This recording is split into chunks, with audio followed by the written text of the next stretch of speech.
शांति शांति। कुछ लंबे विराम के पश्चात भक्तमाल कथा में आप सबका स्वागत है।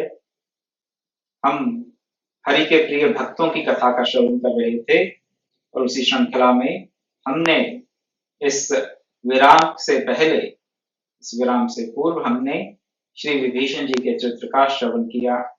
हम भक्तिमती शबरी, माता शबरी के चरित्र का आज हम श्रवण करेंगे। भक्तिमती शबरी, जिनको की नवदा भक्ति का उपदेश भगवान राम ने स्वयं दिया, ऐसी माता शबरी जिनके आश्रम का पता करते करते, आश्रम को खोजते हुए भगवान राम स्वयं उपस्थित हुए शबरी की कुटिया के समक्ष। इतना ही नहीं, उन्होंने उस मतंग ऋषि के आश्रम और मतंग वन के आसपास जितने भी साधु संत रहते थे, ऋषि मुनि तपस्वी रहते थे, उन सबको एक प्रकार से दरकिनार करते हुए, तिरस्कृत करते हुए सबसे एक ही बात पूछी कि माता शबरी रहती थी। ऐसी भक्तिमती शबरी, जिनको की भामिनी कहकर भगवान श्री राम ने स्वयं संबोधित किया, इनके चरित्र का आज हम शुभारंभ करने जा रहे हैं। भामिनी शब्द का अर्थ भा धातु प्रकाश के रूप में प्रयुक्त होती है। भा धातु का अर्थ प्रकाश देना चाहिए और भामिनी अर्थात जो प्रकाश स्वरूपिणी है, जो अपने प्रकाश से सबको आह्लादित कर रही है, आनंदित कर रही है। ऐसा कौन सा प्रकाश है शबरी में जिसके कारण भगवान श्री राम ने उनको भामिनी कह दिया? भक्ति का प्रकाश, उस ब्रह्म ज्ञान का प्रकाश, वो ब्रह्म तेज, वो उनको किस प्रकार प्राप्त हुआ?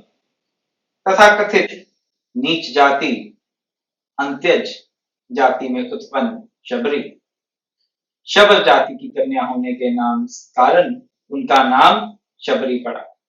उनका नाम क्या था ये कोई भी नहीं जानता। वास्तव में शबरी का क्या नाम था कोई नहीं जानता। हम शबरी कह देते हैं, कोई भीलनी कह देता है, और भगवान श्री राम ने स्वयं उनको भामिनी माता कहा और प्रकाश स्वरूप नहीं कहा। तो इनको ये भक्ति का प्रकाश किस प्रकार प्राप्त हुआ, इनके जीवन का वृत्तांत हम श्रवण करेंगे। सर्वप्रथम जब मतंग ऋषि की वाणी, अपने गुरु की वाणी पड़ती है भगवान की कृपा से शबरी के कानों में, तो वो क्या श्रवण करती हैं, उस पर थोड़ा आज विचार करेंगे।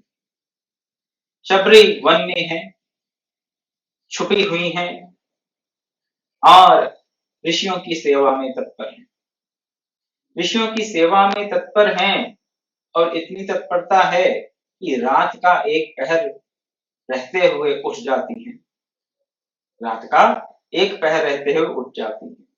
अच्छा, अगर एक पहर क्या है ये थोड़ा कंफ्यूजन है, तो समझ लीजिए कि 2-2:30 बजे उठ जाती हैं, आधी रात को।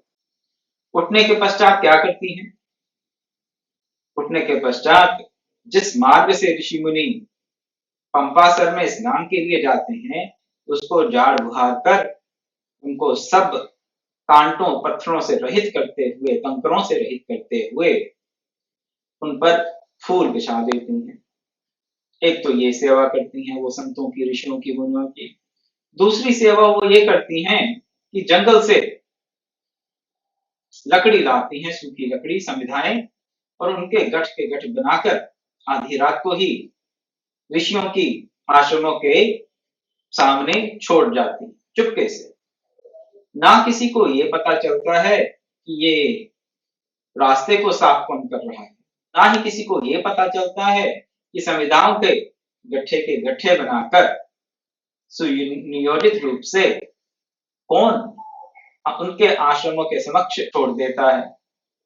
ये दोनों ही बातें नहीं जानते हैं, लेकिन सबको मालूम है कि कोई भगवान का परम भक्त ही होगा जो इस प्रकार से चुपके से अपनी सेवा समर्पित कर रहा है ऋषि मुनियों को, संतों को।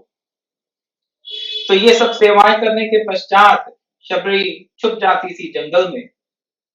छुपने के पश्चात उन्होंने अपने गुरु की वाणी सुनी। गुरु मुख से क्या श्रवण किया? गुरु मतंग ऋषि कह रहे हैं अपने शिष्यों से, पंपासर को जा रहे हैं, स्नानार्थी हैं, स्नान करने के लिए पंपासर जा रहे हैं, और जाते जाते अपने शिष्यों से जो धर्म चर्चा कर रहे हैं वो इस प्रकार है। पवित्र जीवन के बिना पवित्रतम परमात्मा को कोई प्राप्त नहीं कर सकता। पवित्र जीवन के बिना पवित्रतम परमात्मा को कोई प्राप्त नहीं कर सकता। इसलिए मनसा वाचा कर्मणा पवित्रता का पालन करो। गुरु का उपदेश अपने शिष्यों को, मतंग ऋषि अपने शिष्यों को समझा रहे हैं, और शबरी पेड़ों की ओट में छुपकर गुरु से ये कृपा प्रसाद प्राप्त कर रही हैं। शुचि भोजन, शुचि भोजन, शुचि परिधान और अपना प्रत्येक व्यवहार पवित्र होने दो। परिधान भी पवित्र हो, भोजन भी पवित्र हो और प्रत्येक व्यवहार पवित्र हो। पवित्रता पर बल दे रहे हैं मतंग ऋषि। क्यों बल दे रहे हैं पवित्रता पर? बताते हैं कि बिना पवित्र जीवन के उस पवित्रतम परमात्मा को हम प्राप्त नहीं कर सकते, नहीं कर सकते। उस ब्रह्म ज्ञान को हम अगर श्रवण कर भी लें तो हमारे अंदर ठहरेगा नहीं, नहीं ठहरेगा। क्यों नहीं ठहरेगा? क्योंकि हमारे भीतर पवित्रता नहीं, बाहर तो पवित्रता है ही नहीं, भीतर में भी बहुत अपवित्र हैं हम।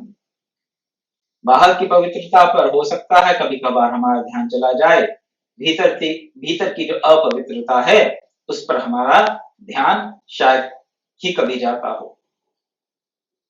और इसीलिए हम सत्संग श्रवण करें और गुरु के वचनों को श्रवण करें, उस ब्रह्म ज्ञान को हमें कोई हमारे सामने उपस्थित कर भी दे, इस प्रकार जैसे कि हथेली पे एक बेर रखा होता है, इस प्रकार जो ऋषि मुनि तत्ववेता उस ब्रह्म ज्ञान को जानते हैं, हथेली पे रखे हुए बेर के समान, अगर वो भी हमें उस भक्ति के, उस पराभक्ति के सुंदर स्वरूप का अवलोकन करा दें, अगर तत्वद्रष्टा मुनि हमें उस ब्रह्म तत्व का अवलोकन करा दें, उसका उनका सुंदर से सुंदर और सुस्पष्ट निरूपण हमारे सामने रख दें, तो भी वो हमारे अंदर ठहरेगा नहीं। क्यों नहीं ठहरेगा? अपवित्रता के कारण। इस संबंध में धृतराष्ट्र की एक बात मुझे याद आ जाती है। धृतराष्ट्र को बहुत उपदेश दिए जाते हैं। महाभारत के पात्र धृतराष्ट्र, दुर्योधन के पिता, युधिष्ठिर के ताऊ, उनको बहुत से उपदेश दिए जाते हैं। और उपदेश देने वाले कौन हैं? महर्षि वेद व्यास। महर्षि वेद व्यास उनको उपदेश दे रहे हैं। पूर्ण प्रज्ञ महर्षि वेद व्यास, जिन्होंने वेदों का विभाजन किया, अनेक इतिहास पुराणों की रचना की, ऐसे वेद व्यास उपदेश दे रहे हैं। धृतराष्ट्र सुन रहे हैं, एक बार नहीं बारंबार। महाभारत में बहुत से ऐसे प्रसंग होते हैं। लेकिन सब कुछ सुनने के पश्चात धृतराष्ट्र क्या कहते हैं? विदुर जैसा नीतिज्ञ मंत्री उनके पास, सुहृद भाई मंत्री विदुर सरीखा, जो भी महाज्ञानी, वो उनको बार बार परामर्श देता है, मंत्रणा करता है उनके साथ, लेकिन फिर भी उनके मन में कोई बात ठहरती नहीं। क्यों नहीं ठहरती? अपवित्रता के कारण। अंतरतम अपवित्र होगा। अंतरतम में जब कौन सा मल है? अंतरतम में आसक्ति का मल, वासना का मल। आसक्ति का मल, वासना का मल हमारे अंतरतम को अपवित्र कर देता है। कर्मों में जो हमारी स्प्रिया है, कर्म करके जो हम फल की प्राप्ति के लिए लालायित रहते हैं, यही अंतरतम का मल है। कर्मों में हमारी जो चेष्टा रहती है, वही अंतरतम का मल है। कामनाओं से प्रेरित होकर जो कर्म करते हैं वो अंतरतम का मल है। हमारी वासनाएं, हमारे पूर्व के दूषित संस्कार, हमारे मन की भांति भांति की चेष्टाएं, हमारा प्रमाद, ये हमारे अंतरतम का मल है। धृतराष्ट्र में भी ऐसे ही अनेक प्रकार के मल थे। सारा का सारा ज्ञान उनके सामने कई बार उपस्थित किया गया, लेकिन धृतराष्ट्र कहते थे विदुर को, विदुर तुम्हारी बातें सुनने में तो बहुत अच्छी लगती हैं, तुम्हारी बातें सुनने में अच्छी लगती हैं, तुम जो कहते हो मेरे मन को बहुत अच्छा लगता है, महर्षि वेदव्यास की बातें भी मुझे बहुत अच्छी लगती हैं, लेकिन वो बिजली की तरह कौंध के मेरे मस्तिष्क में आती भी हैं और चली भी जाती हैं। ऐसा नहीं कि वो सुनते नहीं, सुनते हैं, समझ भी लेते हैं, लेकिन वो समझ ठहरती नहीं अपवित्रता के कारण। इसीलिए यहाँ पर मतंग ऋषि शबरी के गुरु अपने शिष्यों को कह रहे हैं कि पवित्र जीवन के बिना उस पवित्रतम परमात्मा को कोई प्राप्त नहीं कर सकता। और हरिओम। और भक्तिमती शबरी इसका श्रवण कर रही है छुप कर। जीव मात्र पर दया और भगवान नाम में अनुरक्ति का सदा ध्यान रखो। पवित्रता कैसे होगी? पवित्रता का उपदेश तो दे दिया, लेकिन उसके साथ साथ साधन का मार्ग भी बता रहे हैं। साधन का मार्ग भी बता रहे हैं उपदेश के साथ साथ। तत्वज्ञ ऋषियों की वाणी की यही पराकाष्ठा है, यही खास बात है। क्या? वो केवल तत्व को जानते ही नहीं है, तत्व को जानते हैं, तत्व को भली भांति आपके समक्ष निरूपित कर सकते हैं, लेकिन साथ ही साथ उस तत्व तक पहुंचने का, उस तत्व को प्राप्त करने का एक सुगम मार्ग भी, एक सरल मार्ग भी आपके सामने रख देते हैं।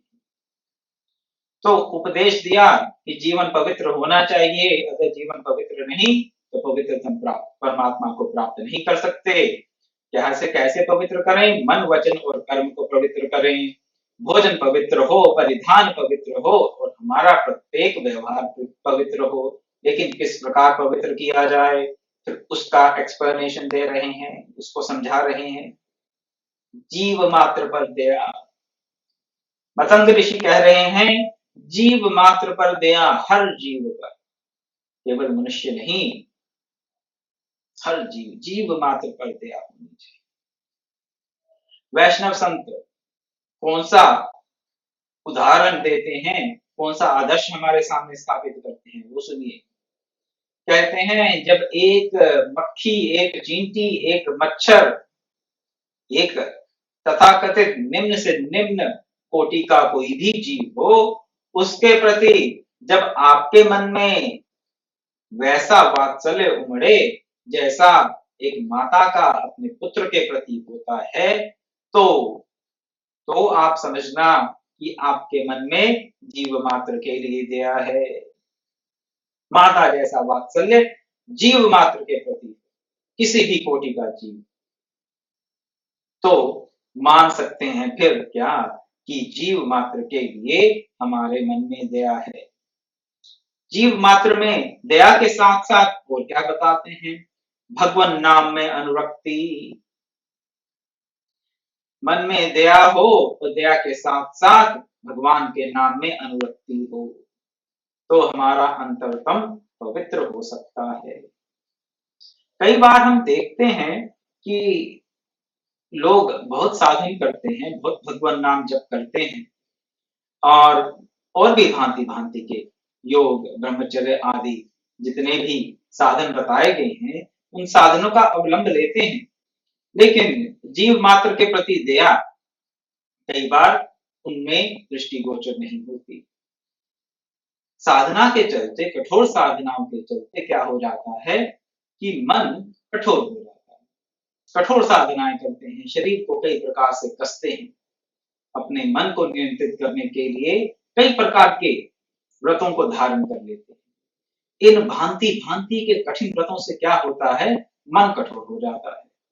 मन का संयमन तो कर लेते हैं, कोई संशय नहीं इसमें कि मन संयमित हो जाता है, मन पर अंकुश लगा लेते हैं कठोर व्रतों से, लेकिन इन सब कठोर व्रतों के चलते क्या होता है, उनके मन में जो दया का भाव है वो थोड़ा सा परिचिन हो जाता है, वो दृष्टिगोचर नहीं होता, वो उनका स्वभाव बड़ा कड़ा हो जाता है, जैसे कि हम रूड कह देते हैं, रूड जिसे इंग्लिश में कहा जाता है, कड़ा स्वभाव हो जाता है और शब्द वाणी भी कई बार कठोर हो जाती है।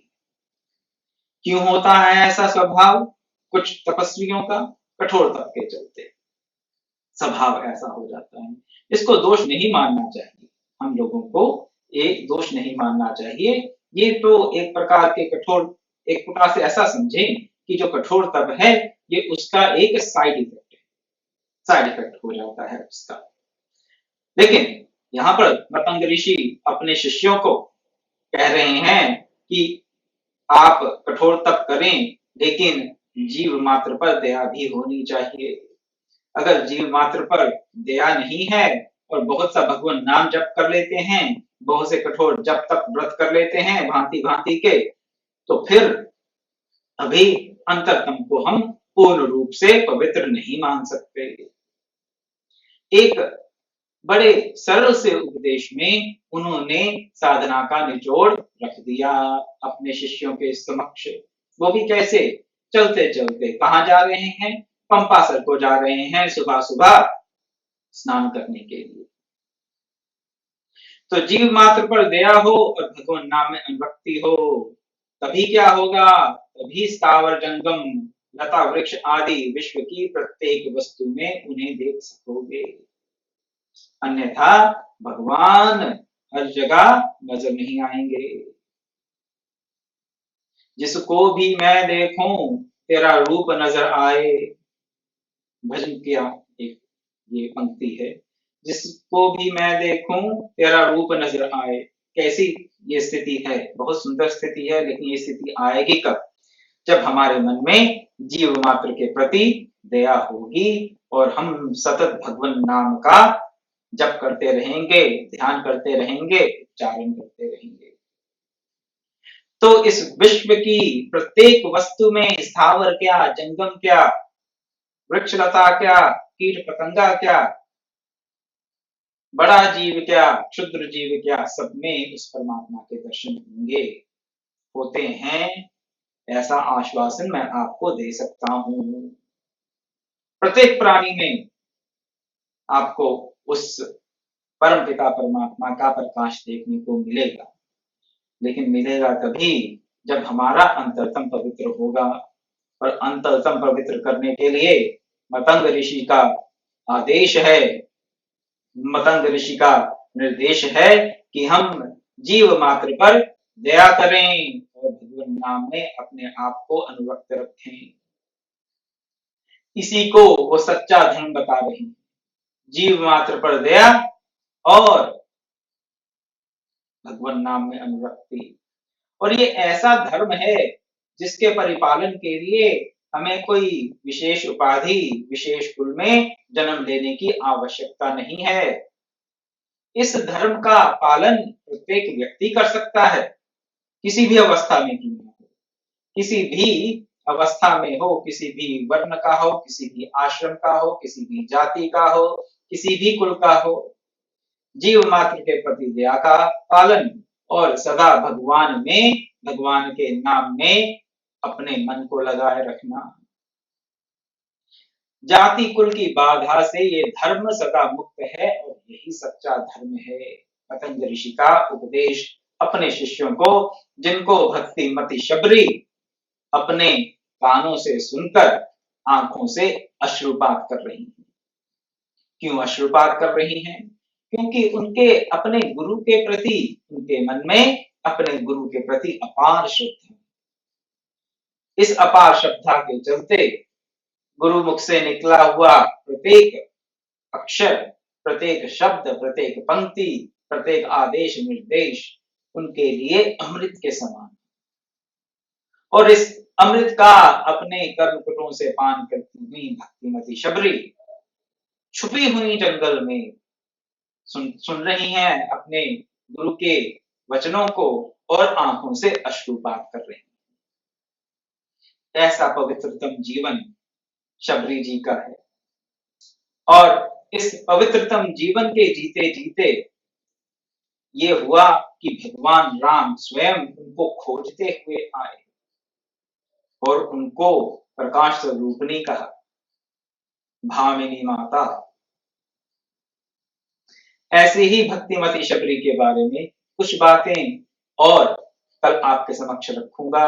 इनका जन्म कैसे हुआ, ये मतंग ऋषि के आश्रम के पास कैसे पहुंची और इन्होंने इस जीवन के परम लाभ को किस प्रकार प्राप्त किया। आज मैं अपनी वाणी को यही विराम देता हूं।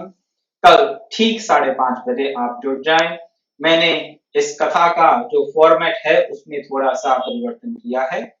कथा मैं अब 20-25 मिनट तक कहूंगा या इससे भी कम समय के लिए कहूंगा और आरंभ का जो इन्वोकेशन रहती हैं उसको भी छोटा कर रहा हूं। इसलिए ठीक 5:30 बजे जुड़ें और 5:30 बजते ही मैं अपने विचारों को आपके समक्ष रखना आरंभ कर दूंगा। तो कल मिलेंगे फेसबुक लाइव के माध्यम से और भक्तिमती शबरी के जीवन के प्रारंभिक काल में क्या हुआ, कहाँ जन्म हुआ और किस प्रकार वो मतंग ऋषि के पास पहुंची, इसके बारे में कुछ और बातों का कल श्रवण किया जाएगा। ओम पूर्णमदः पूर्णमिदं पूर्णात् पूर्णमुदच्यते पूर्णस्य पूर्णमादाय पूर्णमेवावशिष्यते। ओम शांति शांति शांति। हरि ओम तत्सत्।